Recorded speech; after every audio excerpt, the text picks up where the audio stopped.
So let's talk a little bit about what we've learned today. We had a really great conversation with Andrew McCain with McCain Power Systems. So Kelly, let's talk about that. We discussed with Andrew the power and data centers. We talked a little bit about how it impacts the society as a whole and how we can actually do our part when it comes to energy. We talked about the looking towards the future and how the power grids and how important updated power grids are to society. And then we actually kind of also discuss a little bit about how data centers and data is going to Yes. really impact us in our entire Huge. lives. So let's. And I like when we actually had the first conversation, and this is something small, but it's really, really large. And we talked about how we can actually be in our own homes and how we actually may leave windows open. We may leave the air conditioner on or the fan on, or we may have not have the right temperature for it. There are some things that sounds like that we could be doing right now to actually not only conserve energy to lower our costs, but to actually conserve energy and actually have people put better and more efficient type equipment in their homes, Yes, like I agree. windows, more efficient fans. We just installed a Yes. new air conditioner in our home. Yeah.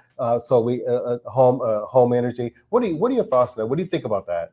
I think that efficiency is really important in the home. I'm relating to you homeowners out there, especially the moms that have kids that leave lights on, they leave doors open, they leave windows open, fans on when they're gone from school all day.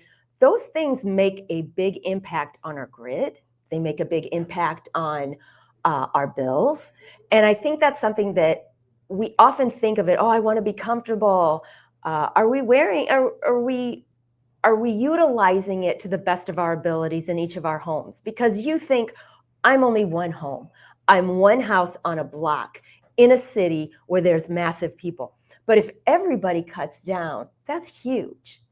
And when you were talking about our grids and how outdated our grids are and how we have to update them, that is a huge overhaul. And we've talked about it for years, how it needs to be addressed, it needs to be repaired, it needs to grow with the way that our society is growing. I think about the electricity that I use on a daily basis versus what I used 10 years ago, 20 years ago, and 30 years ago. And it's a big difference. So I think just starting at home and doing our part there will make a big difference, but that doesn't address the issue that our grid needs to be fixed, and that how are we going to deal with more and more people using more and more electricity. Well, I guess the good and bad of that would be if we don't fix it, then one day everybody will be living off the grid. So it's Exactly. how we have to look at it, Exactly. you know. And I like one of the other a comment that Andrew actually made when he was talking about we don't have a problem with energy per se. We have a problem with storing the energy, and Right. once we retrieve that energy, how do you store it?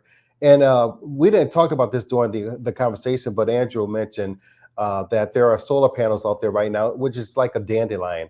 And I have to get the exact name of it. We'll actually get that information and show it and provide it for people so they can look at that. But they have these solar panels. You can put a solar panel in your home or your business, and you know how dandelions actually follow the sunshine. They follow Sunflowers. what's So the sunflowers, sun? I'm not sorry, yeah. not You dandelions name are the it. weeds. I'm talking about the sunflowers. When we Sunflowers have the sunflowers, and sunflowers, they actually they turn follow the naturally. sun. They follow the sun. And if you actually just imagine if we have a solar panel that actually follows the sun, you know how much more energy that it can attain. And once we get that energy, I think that it really is going to come down to keeping that energy and storing that energy so you can actually have it. Because unless you live in Tempe or Arizona or southern Miami or someplace like that, a lot of other places don't have sunny like Hey, 360 days out of the that's year. exactly So right. you need to store that information. You need to store that, and I think that that's going to be a key thing. Something else we didn't really jump into. We didn't talk a little bit about hydrogen. We didn't go into those kind of No, conversations. So that we'll is we'll bring another guest in for that conversation to so talk much about that there. because there's so a lot of different alternative energy sources. I think there's so many components that we aren't discussing, and we just need to make it aware to everyday homeowners and everyday people like us that depend on that energy, that depend on that electricity. I remember this winter where people that owned EVs couldn't charge them. They literally couldn't charge them. Electricity wasn't down, it was cold. And you had mentioned a little bit that when you live in the warmer states, you have more sunshine, but it doesn't shine 365 days a year. You still have your nights, you still have your colds, you still have your storms, you still have, I mean, we had a dusting of snow this year just in Houston, and we're not prepared for that. And so I guarantee you, we were cranking up our heat, putting on our fireplaces, which are no longer, you're not out there chopping wood, you're flipping a switch for it. So even in that, we think, oh, I'll put the fireplace on, but it's still energy.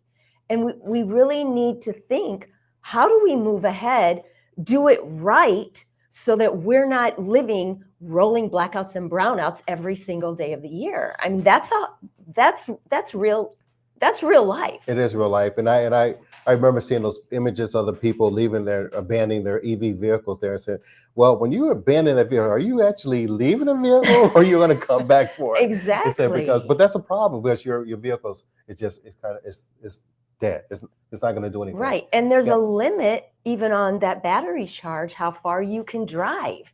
And I don't want to be limited. Oh, I have to cancel my doctor's appointment and pay $50 because my car can't make it there for all, because I couldn't charge it last night because they were doing a rolling blackout. I mean, those are real life things to think about. Right. And changing topics a little bit, I know we touched base a little bit on efficiencies with governments.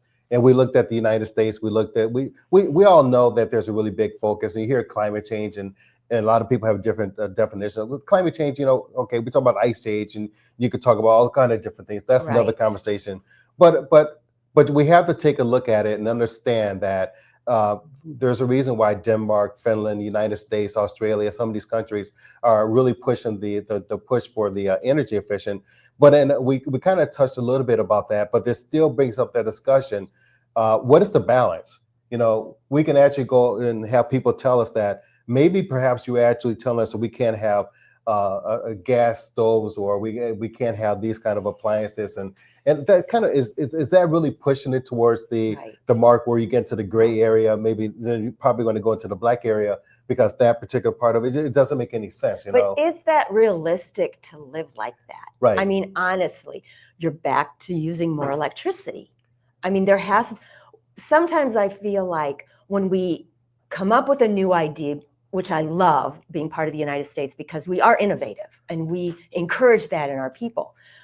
But I don't think often enough we take a step back to say, hold on, if we move this way, what are the potential areas that can affect us negatively? And what are the potential areas that can affect us positively? Mm-hmm. And when we get people in a room that are not experts and they're pushing an agenda, I think that's where we can get into trouble at. We need as a society to I guess, encourage our government to bring in the experts that can talk about. True. Well, I think the biggest thing is that we need the government to actually sit down and have a conversation. Well, maybe we have a bigger issue. We can start there. But we can start there. Just sit down. We need to talk about this, and you can't yell at each other. You can't go back and bicker. Everybody has to be able to present their case, and we have to do it with the right scientific people in place to actually go back and weigh the pros and cons.